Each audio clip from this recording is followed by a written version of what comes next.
4, so welcome to our new math topic. We're looking at money for the next few days. So today's lesson, we're going to be converting common units of currency. So hopefully by the end of the lesson, you will be able to convert common units of currency. So hopefully you all know what that word currency means. It's the different money that we have. So in UK, we have pounds. Anybody recognise this one? That's a dollar sign. And that one, what's that one there? That's euros. This one is cents, so that's the dollars and euros equivalent of our pence, or pennies, and this is for our pence there. So they're the ones that we're going to be working with. So the first thing I want you to do is get yourself a piece of paper and a pencil. Now we did this when we were doing converting measurements, capacity and units of grams and kilograms and length and things like that. So, but see if you can remember it. So get yourself a piece of paper and draw yourselves 5, 6, 7, 8 little lines and put your decimal points in the correct place as well. And then I'll give you a clue. If I put units there, see if you can build the other place value places around the units. I'll just give you 30 seconds to do that. So quickly scribble them down as much as you can remember.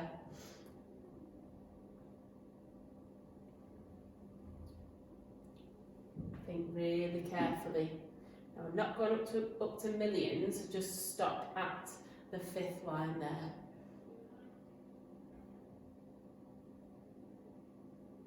Okay, let's see what you can remember. So we've got units. Next to units we have our tens, so hopefully you got that one.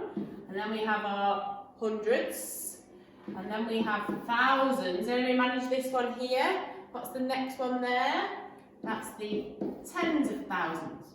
Okay, and then to the right of decimal point, we have tenths, then we have hundredths, and finally we have our thousandths.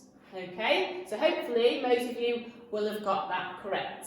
And that's what we're going to be working with today. So it's going to be very, very similar to when we were converting the other units a few weeks ago, moving all our digits either to the right or to the left. So, let's first of all look at pence and pounds. So we should know that there are 100 pennies in a pound. So this means that it's 100 times smaller. So we're making the number smaller. What calculation do we need to do? Are we dividing or multiplying if we're making a number smaller? What do you think? Divide or multiply to get something smaller? Well, hopefully you recognise that we are going to be dividing. So we're going to use the same method as if we were dividing a number by 100 to work out these conversions. So when we're dividing, if we're making a number smaller, do we move our numbers to the right? So we're going to go down this way into our tenths, hundreds and thousands. Or are we going to move our digits to the left? Which way do you think if the numbers are getting smaller if we're dividing? Let's see if you worked it out. So we're going to go to the right. And how many places? Well, if you remember, the clue was in the number, the 100, wasn't it? What was the clue in the 100 that was telling us how many places we need to move our numbers? It was the amount of zeros. So there's 2 zeros in 100. So we're going to move our numbers 2 places. So when we're dividing by 100, we move to the right and we jump 2 places. So let's have a little go together. So these ones are asking us to convert pennies into pounds. So the first example is asking us to convert 600 pence into pounds. So we know now that if we're dividing by 100, we move the digits 2 places because there's 2 zeros and we're going to go to the right. So if you need to, like I have here, write it out again, your place value, and put your numbers under the correct headings if that's going to help. So I've got 600. So I've got 6 lots of 100, no tens, no units. Now we're dividing, so we're going to go to the right and we're jumping 2 places because there's 2 zeros. So that's the big clue. Okay, so my 0, now we ignore, we don't jump onto the decimal, we jump over it, but the decimal never moves. Okay, so we're going to go 1, 2.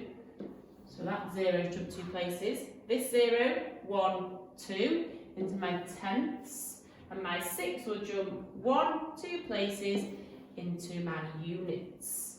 So look at that number there. So this is my new number.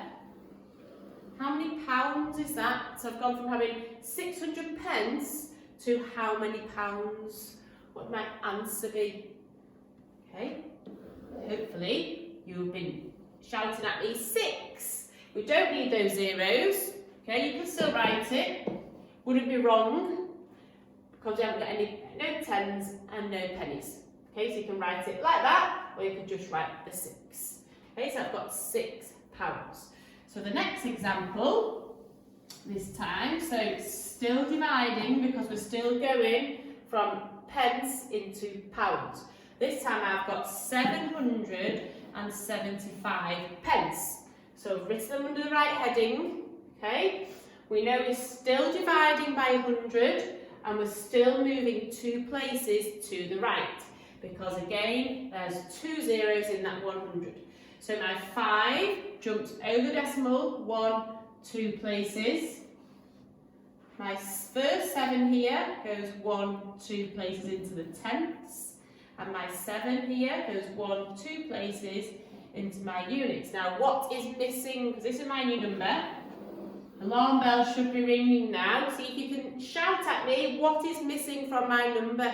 What's missing that would make it wrong? Because I could put 775. What is missing?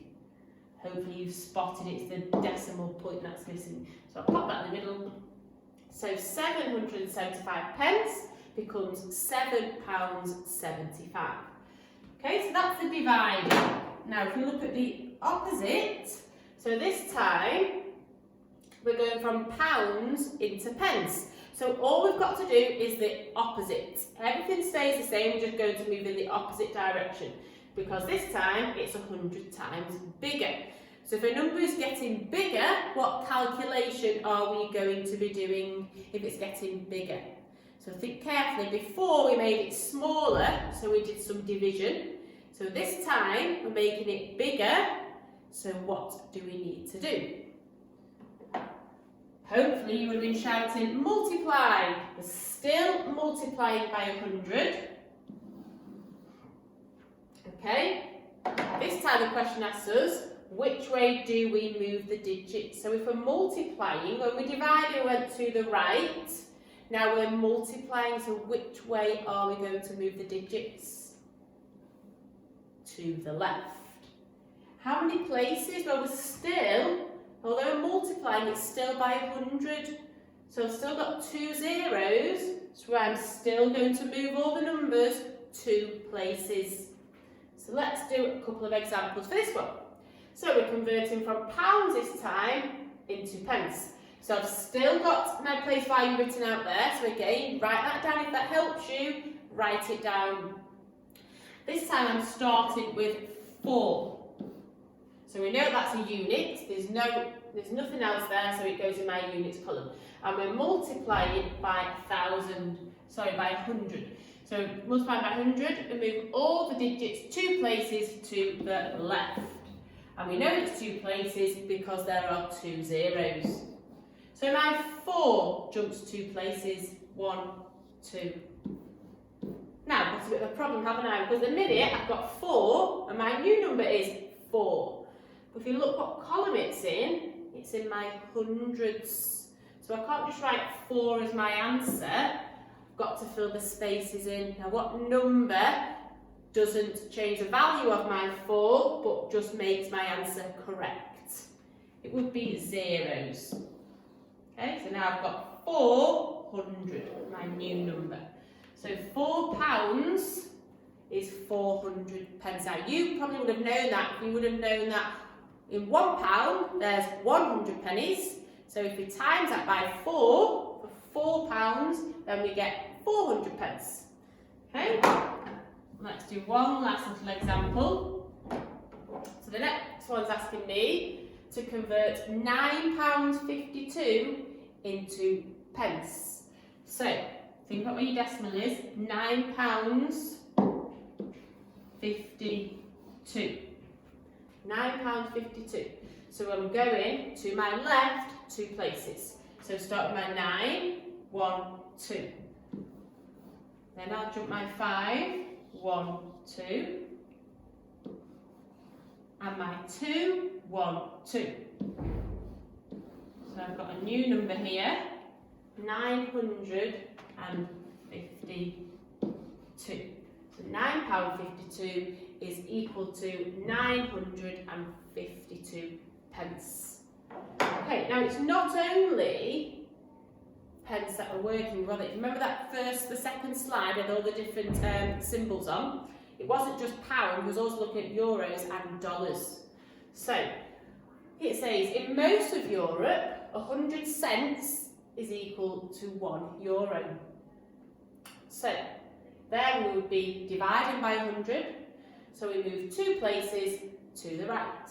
And then the opposite of that, so we go the opposite way, so euros into cents, we would need to multiply by 100. So we go 2 places to the left. And then the same with dollars. So in the United States, 100 cents is $1. So we divide by 100, we move 2 places to the right. And a dollar into cents, we have to multiply by 100, so we go 2 places to the left. Now you will notice that for pounds, dollars and euros, it's always a division or a multiplication by 100. So it's not as tricky as last time because you were doing it by 10, 100 and 1,000 last time and you had to remember which one you needed to do. This time, it's always by 100. You've just got to think, which I've written down here for you, which way it is to decide if you're dividing or multiplying. So all the conversions are either multiply by 100 or divide by 100. So if you're going from pence or cents into pounds, dollars or euros, that's when you're going to divide. If you're doing the opposite, if you're going from pounds, dollars or euros into pence or cents, that's when you go